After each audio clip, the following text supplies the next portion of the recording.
Hello students, how are you all? Hope you all are fine and happy. आज का हमारा विषय है डायरी लेखन। ये विषय 8th क्लास से ही स्टार्ट होता है एंड देन 12th क्लास तक ये आपका विषय पेपर में आता है। तो इसको 8th क्लास से लेके 12th क्लास तक के स्टूडेंट्स ध्यान से देखिएगा और वीडियो आगे बढ़ाने से पहले मेरे चैनल को सब्सक्राइब कर दीजिए। तो चलिए स्टार्ट करते हैं हम। अब सबसे पहले यही हम देखेंगे कि डायरी का उपयोग क्या है। ये डायरी लेखन होता है, ठीक है ना। ये डायरी लेखन केवल पेपरों के लिए नहीं, लोग जो है अपनी डेली लाइफ में भी इस चीज़ डायरी का प्रयोग करते हैं, ठीक है। तो डायरी का प्रयोग कैसे होता है मैं बताती हूँ। डायरी के प्रत्येक पृष्ठ मतलब पेज पर तिथि होती है। जैसे अगर आपने वो ले ली, एक डायरी ले ली, ठीक है ना। जैसे आपने समझ ली 2021 की डायरी ले ली, ठीक है। अब आपका उस पर हर पेज पर, उसमें 365 पेजेस होंगे ना, साल में 365 दिन होते हैं, तो 365, तो पूरा उसकी डायरी जैसे 1 जनवरी 2021, फिर 2 जनवरी 2021, ऐसे करके आपकी पूरा 31 दिसंबर तक आपकी डेट लिखी रहती है, ठीक है। फिर तथा शेष पृष्ठ खाली होता है। मतलब देखो, जैसे ये डायरी का पेज हो गया, ठीक है। यहाँ पर आपकी डेट लिखी रहती है, या जैसे भी अलग अलग डायरी स्टाइलिश वाली आती है कहीं भी लिखी रहती है, ठीक है ना। तो वहाँ पर आप अपने, ये जो पेज होता है ये खाली होता है, ठीक है। यहाँ पर आप अपनी पूरी बात लिखते हैं कि आपने पूरे दिन क्या करा, या आप कल क्या करोगे, आपकी फीलिंग कैसी है, वो सारी बातें, मतलब जो हम किसी को बता नहीं सकते ना, वो चीज़ हम अपनी डायरी में लिख कर सेव कर लेते हैं, ठीक है ना। तो चलिए आगे पढ़ते हैं। इस खाली पृष्ठ का उपयोग उस तिथि विशेष से संबंधित सूचनाओं अथवा अपनी निजी बातों को लिखने के लिए किया जाता है। किसी विशेष तिथि पर यदि हमें, अब क्या है, देखो, हमें अपनी निजी बातें, जैसे हमें अपनी प्राइवेट बातें और हमें किसी से शेयर करने का मन नहीं है, ठीक है ना, तो हमने क्या करा, अपनी डायरी में लिख दिया, ठीक है। वो एक तरीके से क्या होगा कि हमने अपनी प्यारी डायरी से अपनी बातें शेयर करी हैं, ठीक है ना। या फिर अपनी कोई इंपॉर्टेंट सूचना हमने लिख दी। अब जैसे मैं बोल दूँ मेरे को 2 दिन बाद कुछ काम है, अब मैं भूल ना जाऊँ, मेरे को और काम है, मैं भूल ना जाऊँ, तो मैं क्या करूँगी, 2 दिन बाद की, जैसे आज क्या है, आज समझ लो जैसे हो गई 25 डेट और मेरे को 28 का कोई काम है, अब मैं भूल ना जाऊँ, तो मैं क्या करूँगी, 28 वाला जो पेज है ना मेरा डायरी का, मैं उस पर वो काम लिख दूँगी कि मेरे को ये करना है, फला जगह जाके ऐसे करना है।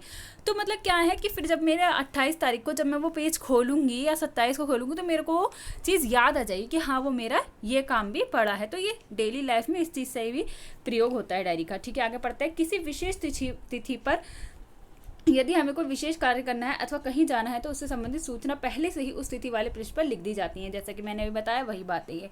इससे उक्त तिथि आने पर हमें किए जाने वाले कार्य याद आ जाते हैं। हमारे दिन प्रतिदिन के अनुभवों को भी हम उस तिथि के पृष्ठ पर लिखकर अपने अनुभवों को सुरक्षित रख सकते हैं।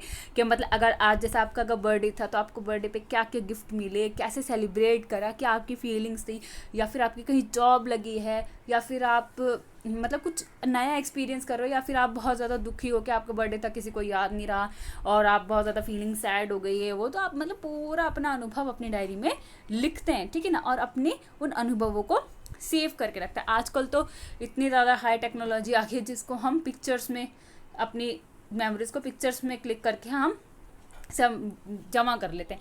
लेकिन आज के वक्त में भी ना कुछ लोग ऐसे हैं जो कि डायरी में अपने सारे अनुभवों को जमा करते हैं, ठीक है ना। और ये अच्छी आदत है, ठीक है। आगे चलते हैं। कुछ लोग अपने दैनिक आय व्यय का विवरण, धोबी का हिसाब, बच्चों की शरारत आदि को भी डायरी में लिखते हैं। मतलब क्या है कि आज मेरे कितने पैसे खर्च हुए, कितना मैं क्या क्या चीज़ें खरीद के लाई, क्या क्या हिसाब रहा, ये वो, ठीक है ना। तो पूरा ये सारी चीज़ें भी डायरी के अंदर आती हैं। होप आपको ये समझ आया होगा। ये जो था ना, ये वाला पैराग्राफ जो मैंने अभी पढ़ा, ये आपका डेली लाइफ से भी रिलेटेड है। अगर आप चाहो तो इस चीज़ को अपनी डेली लाइफ में भी अपना सकते हो, अपनी फीलिंग्स को, अपने अनुभवों को, अपनी सब चीज़ों को अपने डेली लाइफ की डायरी में भी आप लिख सकते हैं। तो चलिए आगे चलते हैं। डायरी की विशेषताएं, क्या खासियतें होती हैं डायरी की। डायरी में प्रतिदिन की घटनाएं कलात्मक ढंग से लिखी जाती है। मतलब ये नहीं उफ हाय ये क्या हो गया, ऐसे करके नहीं आता। मतलब कलात्मक अच्छी तरीके से लिखी जाती है। भाषा भी मतलब नॉर्मल भाषा होती है, इतनी ज़्यादा सख्त हिंदी नहीं चाहिए होती है, बस अच्छी तरीके से लिखी रहती है। डायरी में उन्हीं घटनाओं का विवरण होता है जो व्यक्ति बहुत अधिक प्रभावित करती है। मतलब क्या है, पूरे सुबह से लेकर रात तक तो हम कितना सारा चीज़ें देखते हैं ना, कि मेहमान आए थे और ये हुआ था, वो हुआ था, मेरे टांगों में दर्द होते हैं, कुछ भी है, ठीक है ना। लेकिन हम डायरी में क्या चीज़ें लिखते हैं जो चीज़ हमें बहुत ज़्यादा अफेक्ट करती हैं। अब यहाँ पर मैं पेपर से रिलेटेड बताऊँ तो अगर आप पेपर में अपना डायरी लेखन लिख रहे हैं ना, तो आप ये मत कहिएगा कि आज तो मैं क्या कहते हैं, आज तो मेरी टांगों में ही बहुत दर्द हो रहा था और ये हो रहा था, वो हो रहा था। मतलब जो बातें अच्छी लगें, ठीक है, या जो आपको बहुत ज़्यादा फीलिंग से कनेक्टेड बातें आपको लगेंगी ना, बस वही आपको लिखना है। जैसे कि मैं आज घूमने गया था, मैंने वहाँ ये चीज़ देखी और मैं ऐसे करूँ, मतलब सिंपल सी बात हो और बहुत ज़्यादा एट्रैक्टिव हो, बस आपको पेपर में वही लिखना है। फालतू के अलाना फलाना पूरी कहानी डायरी लेखन में आपको पेपर में लिखकर नहीं आनी है, क्योंकि ये डायरी लेखन जो होती है वो छोटा होता है, ठीक है। थर्ड, मन पर पड़े प्रभाव डायरी में उसी दिन लिखे जाते हैं। अब जैसे आज है, ठीक है, आज समझ लो मैं बहुत ज़्यादा खुश हूँ, ठीक है, तो मैं रात में बैठ के क्या करूँगी, अपनी डायरी में बहुत ज़्यादा खुशी खुशी वाली बातें लिख दूँगी। ये थोड़ी कि मैं आज खुश हूँ और 2 दिन बाद मैं अपनी खुशी लिख रही हूँ, नहीं ना। या फिर मैं आज उदास हूँ तो 10 दिन बाद मैं अपनी उदासी को उस दिन डायरी में लिख रही हूँ, नहीं ना। तो डायरी क्या होता है, जो डायरी के मतलब हमारे दैनिक जीवन के प्रभाव होते हैं ना, उसी दिन डायरी में लिखे जाते हैं, ठीक है। टॉपिक 4 इज डायरी में संक्षिप्तता रहती है, विस्तार नहीं होता। मतलब डायरी जो होती है ना वो छोटी सी होती है, पूरी अपनी राम कहानी इसमें पूरा नहीं आता है, थोड़ा सा ही टॉपिक आपकी फीलिंग्स को शेयर करने के लिए इसमें आता है, ठीक है। डायरी एक तरह के आत्मकथा का ही रूप है। आत्मकथा मतलब अपनी बायोग्राफी, क्या आप कैसे हैं, आपने क्या देखा, आपने क्या सुना, आपने क्या अनुभव करा, ये सारी बातें आपकी आत्मकथा आपको ही मतलब आपको एक्सप्लेन करने के लिए डायरी ये लिखी जाती हैं, ठीक है।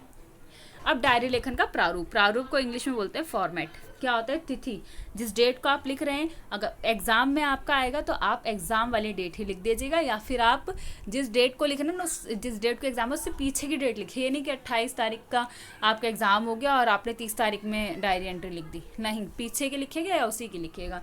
दिन जैसे आप जिस दिन का पेपर होगा वही लिख दीजिएगा, जैसे दिन क्या, सोमवार मंगलवार बुधवार ये वाले, ठीक है। समय आप हमेशा याद रखिए कि रात का ही लिखेगा, ठीक है ना। सुबह का ये 9 AM या 11 AM ऐसे नहीं लिखेगा, रात का ही समय लिखेगा, जैसे 9 PM, 8 PM, 10 PM, 11 PM, जो भी आपका सुटेबल टाइम होगा। फिर आपकी प्रिय डायरी, जैसे लिखते हैं ना पत्र में लिखते हैं प्रिय भाई या महोदय, है ना, तो प्रिय डायरी, फिर कॉमा, फिर आपका विषय, फिर आपके पूरा अनुभव आया कि आप डायरी में अपनी क्या क्या बातें बताना चाहते, फिर आपके हस्ताक्षर मतलब आप अपना नॉर्मल नाम भी यहाँ पर लिख सकते हैं, ठीक है। अब मैं बता देती हूँ आपको डायरी एंट्री का, वो डायरी लेखन का एक प्रारूप। जैसे पहले मैंने यहाँ डेट डाल दी 5 अप्रैल 2021, ठीक है ना, ये कोई से भी मैंने डेट डाल दी यहाँ पर, और दिन है सोमवार और रात्रि 9 बजे, ठीक है, मैं ये डायरी लिख रहे हैं। तो अब देखिए, आज मुझे अपार खुशी हो रही है, अपार मतलब बहुत ज़्यादा खुशी हो रही है, ऐसी खुशी आज से पूर्व अनुभव नहीं की थी। मतलब ऐसी खुशी आज से पहले, मतलब ये क्या है, ये मेरे साथ हो चुका है। अब मैं रात में, मैं अपने पूरे दिन का अनुभव इस रात में बैठकर यहाँ पर लिख रही हूँ, ठीक है, अपनी फीलिंग्स को शेयर कर रही हूँ। तो आज मुझे बहुत खुशी है, ऐसी खुशी आज से पहले कभी भी अनुभव नहीं करी थी। लंबी प्रतीक्षा और संघर्ष के कारण आज मैं अध्यापक बन गया हूँ। मतलब लंबे इंतजार के बाद, संघर्ष, इतने हार्डवर्क के बाद मैं आज अध्यापक बन गया हूँ। वास्तव में आज मैं अध्यापक हूँ और आज मैं एक टीचर हूँ। जीवन में कई छोटी बड़ी कठिनाइयां तो आती ही हैं। एक समय ऐसा भी आया जब मैं सपने को पूरा करने के संकल्प से पीछे हट गया था। मतलब क्या है कि वो अपने बता रहा है, अपनी फीलिंग शेयर कर रहा है कि पहले जब मैं संघर्ष कर रहा था, मैं हार्डवर्क कर रहा था, तो मैं थोड़ा हार सा गया था। मैं अपने संकल्प, जो मेरा मोटिव था टीचर बनना, उससे मैं थोड़ा पीछे हट गया था। तो ये अपनी बातें शेयर कर रहा है, ठीक है ना। फिर अब देखो आज उसका और क्या हुआ उसके साथ, कि जब मैं विद्यालय गया वहाँ अध्यापकों ने मुझे बधाइयाँ दी, गले लगाए।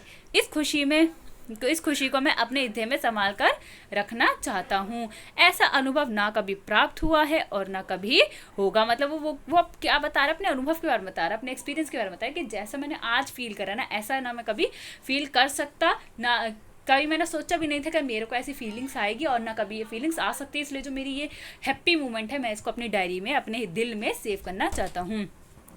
मेरा उन सभी मित्रों को, विशेषकर प्रधानाचार्य, स्टाफ सेक्रेटरी और विषय अध्यापकों को नमन है जिन्होंने मेरा विशेष स्वागत किया। प्रधानाचार्य ने तो मुझे गुलदस्ता, चॉकलेट देकर मेरे बचपन के दिनों को भी इन खुशियों में शामिल कर दिया। मतलब पूरे दिन का वो अनुभव यहाँ पर बता रहा है, ठीक है। फिर कि निश्चित रूप से आज का दिन मेरे लिए अविस्मरणीय, मतलब कभी ना भूलने वाला दिन है। तो देखिए यहाँ पर क्या है कि बस उसने अपनी यही बस उसका क्या उसने विषय उठाया कि वो जब अध्यापक बना तो उसको कैसे फील हुआ, कैसे लोगों ने उसको रिस्पेक्ट दी, बस उसने वही बताया। ये तो नहीं बताया कि आज मैं 3 लीटर दूध लेके आया था, मैंने समोसे खाए, मैंने चॉकलेट खाई, मैंने ये खाया, मैंने वो खाया, या फिर मम्मी ने मेरे को डांटा। ये सब चीज़ें नहीं आएंगी। अगर आपने एक विषय आप एट्रैक्टिव बनाने के लिए कोई एक विषय सिलेक्ट कर लो, अब उसी के ऊपर ही आपको पूरी कहानी लिखनी होगी। ठीक है, फिर यहाँ पर आपका नाम आएगा। जैसे मैं एक बार और रिपीट कर देती हूँ इस चीज़ को। बच्चे अक्सर क्या करते हैं, पूरे दिन का आज मैंने ये करा, ये करा, या करा, ये करा, पूरा नहीं लिखना है बेटा। आप एक विषय चूज़ कर लो। ठीक है, जैसे अगर आपने समझ लो आपको अपनी बर्थडे पार्टी पे लिखना है, तो आप पूरा अपना बर्थडे पार्टी का ही लिखो। ये नहीं कि भाई क्या कहते हैं, मैं केक लेने गई थी वहाँ मैं गिर गई, ये वो ऐसे करके ये चीज़ नहीं लिखनी है। आपको बस एक अपने टॉपिक पर ही रहना है। जैसे आप एग्जाम्पल इससे ले सकते हैं कि अध्यापक बनने के अनुभव पर था, तो ये इसमें बस अध्यापक बनने के अनुभव पर ही है। ठीक है, और फिर ये ठीक है, समझ आया आपको? वीडियो कैसी लगी ज़रूर बताइए। Thank you for watching. Video अच्छी लगी हो तो लाइक करिए, मेरे चैनल को शेयर करिए और जल्दी से सब्सक्राइब कर दीजिए। Thank you.